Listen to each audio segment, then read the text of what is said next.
C'est un monopoly de l'énergie qui va se jouer en fait. C'est pas un monopoly du Bitcoin, c'est un monopoly de l'énergie. Qui va posséder les terrains, qui va posséder l'énergie. C'est ça le goal ultime. Ils sont ceux qui explorent des mondes inconnus. Elles sont celles qui découvrent des chemins méconnus. Ils refusent de vivre une vie futile et ils rejettent les diplômes inutiles. Ils se disent pourquoi pas tenter l'entrepreneuriat. Créer une pensée différente pour mener une vie attrayante. En se créant leur propre aventure, ils laissent leur signature. Intelligents et diligents, on les nomme rebelles intelligents. À tous ces iconoclastes, bienvenue dans votre podcast. Donc, et pourquoi t'as quitté l'Islande finalement ? Ils ont fait une loi rétroactive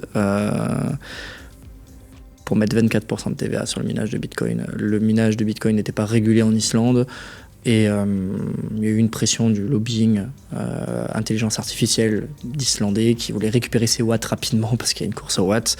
Ils se sont dit, là il y a des watts de dispo. Et les mecs font du minage de Bitcoin. Il faut savoir que l'Islande, c'est ultra gauche quand même. Donc minage de Bitcoin, même si on le fait sur la géothermie, pour eux, c'est beau. Le Bitcoin, c'est pas beau. Quoi. Alors parce que qu'est-ce qui rendait l'Islande intéressante ? Il n'y avait pas de TVA, mais aussi donc c'était énergie géothermique. Donc ça vient de l'énergie volcanique. Puis j'imagine que comme il fait froid, tu refroidis très bien. Tu refroidis facilement. Les machines sont comme neuves 2 ans après. Quoi. À la limite, tu ouvres la porte. Bon, j'exagère, mais ça refroidit la salle, quoi. Ouais. Et voilà, ils ont mis 24% de taxes sur l'importation des machines. 24 de combien d'années ? De 3. 3 ans, mais ils n'ont pas le droit de faire ça. Non. On a fait appel. Vous avez fait appel. On parle de quelle somme ? C'est 1 million. 1 million d'euros qu'ils te réclament. Quand je te dis que je suis habitué à tout perdre. Non, mais ça, c'est clairement. L'Islande, c'est quand même un état de droit. Clairement, ça peut pas passer. Non, je pense pas que ça passera. Je pense pas que ça passera. Un conseil constitutionnel, oui, comme ça. Oui, même nos avocats, ils ont dit que ça passera pas. Ils avaient encore 600 000 balles à nous. Qui étaient bloqués sur de l'importation qu'on avait fait, plus toute l'électricité des clients qui a été payée. T'as pas les récupérer les 600 000 ? Eh ben écoute, j'ai eu un virement de 110 000 il y a 2 jours, je sais pas, de l'État islandais. Ils m'ont même pas dit pourquoi, donc peut-être j'ai déjà gagné, je sais pas, et ça va arriver. Donc à ce moment-là, je parle un peu dans une période de flou là, j'ai laissé ça aux avocats. Les clients, nous, ils étaient à prix d'électricité quasiment coûtant là-bas. On va pas leur dire, et au fait, rétroactivement, vous nous devez 24% de TVA. Nous, les machines appartiennent aux clients. À ce moment-là, on avait plutôt bien joué. Avant que cette loi sorte, on avait proposé à nos clients de dire, on a ouvert un nouveau site au Kazakhstan. L'électricité est 2 centimes moins chère. Est-ce que ça vous intéresse de partir ? Et 99 ou 98% des clients ont dit oui. Pourquoi c'est intéressant ? Le Kazakhstan, ils ont beaucoup d'énergie hydroélectrique ? Non, ils ont un gros mix énergétique, il y a aussi du charbon, il y a un peu de tout, il y a de l'énergie hydroélectrique. Ils avaient ouvert en fait parce qu'ils avaient des watts en trop. À l'époque, ils avaient banni le minage et du coup, il y avait plein de mégawatts qui tournaient plus. Ils ont perdu des milliards et d'un coup, ils ont réouvert parce qu'ils ont une stratégie maintenant de faire des Bitcoin Valley, vraiment une ville Bitcoin, et d'aller full sur le Bitcoin. Et ils ont compris qu'il fallait du Bitcoin. Et c'est le pays qui a le plus régulé, d'ailleurs, au monde, le minage. Tu es obligé de miner avec la poule du pays. Ils savent comme ça l'impôt. Donc c'est bien cette régulation ou pas ? Putain, tu vois, mon côté ultra-libéral et en même temps communiste en même temps. C'est quand même rare le mix d'ailleurs. Ouais, c'est toujours un combat mental ça. Mon père était délégué syndical CGT aussi, pour expliquer le truc. Donc déjà, j'ai grandi dans l'ultra-gauche. D'un côté, oui et non. Moi, je trouve ça normal qu'ils le font.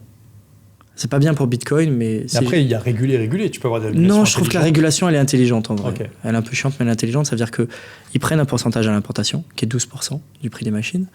Ils prennent un tout petit pourcentage sur le kilowattheure, mais qui n'est pas confiscatoire. En fait, le problème de l'impôt, c'est ça. Après, payer de l'impôt, c'est OK. Je suis d'accord.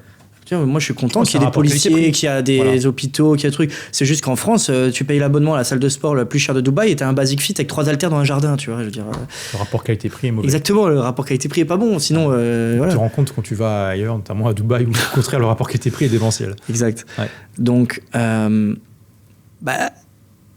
ce moment-là, et ils prennent encore sur la poule de minage. Donc, tu es obligé de miner dans une poule agréée par le pays. Donc, ils prennent un peu aux 3 endroits, mais ça leur permet de contrôler quelle machine est rentrée. Si tu consommes bien ce que tu avais annoncé, et si tu as bien les bons TRH en face, donc la puissance des machines qui est délivrée. Donc, il n'y a pas un endroit où tu peux mentir. Et malgré ça, ça reste rentable. Oui. Mais tu pars quand même aux États-Unis, là. Ouais. Ouais. Parce que du coup, il y a trop de monde qui allait au Kazakhstan, ça a fait monter les prix de l'électricité. Et États-Unis aujourd'hui, depuis Trump et depuis le 1er janvier 2025, Texas, même partout, il y a plein de lois qui sont sorties pro-mining. Clairement, ils sont en train de nous dire, ils ont clairement fait un gros. Là, il y a une vraie compétition avec l'IA parce qu'on voit par exemple Richard de la chaîne Grand Angle que j'aime bien. Il a ça avec son projet Data Factory là, c'est un truc d'IA au Texas. Exact. Donc on voit vraiment que là, il y a la grosse compète parce que l'IA a besoin d'énormément d'énergie. Donc voilà. Bon, on va pas rentrer nous, clairement, on rentre sur un modèle comme Data Factory. Ou c'est mix. C'est Bitcoin et IA, c'est ça? On va le faire tôt ou tard, ouais, c'est sûr. Non, mais même les machines Bitcoin, elles ne servent à rien pour l'IA. Non, mais elles te sécurisent ton investissement et tes obligations, parce qu'en fait, l'IA, il faut un client en face. Bitcoin, tu mines, ton client, c'est la blockchain, t'es payé. Ça va rentrer, en fait. Ouais, t'as pas besoin d'intermédiaire, ouais. Exactement. Non, mais clairement, nous, on va construire nos propres data centers, acheter nos terrains. C'est un monopoly de l'énergie qui va se jouer, en fait. C'est pas un monopoly du Bitcoin, c'est un monopoly de l'énergie. Qui va posséder les terrains, qui va posséder l'énergie. C'est ça le goal ultime. Et moi, mon objectif, c'est de redevenir producteur d'énergie. C'est la boucle sera bouclée. J'étais technicien dans le barrage. Et quand... pour l'anecdote, elle m'avait dit, la neuropsychologue, là, elle me dit, c'est quel job que tu aurais aimé faire là, à EDF, si vraiment on te le donne et tout. Je dis, moi je vais être le chef du barrage. Elle me dit non, t'as pas envie d'être le directeur du barrage, t'as envie d'avoir ton barrage. Elle est là la nuance, Florent. Et elle me faisait vraiment comprendre le truc d'entrepreneur. Elle me disait, dans ce que tu me dis, tu vois, quand je te demande de détailler le poste, non, tu veux pas les managers au-dessus de toi d'EDF et N plus 2, plus 3, plus 4, plus 5.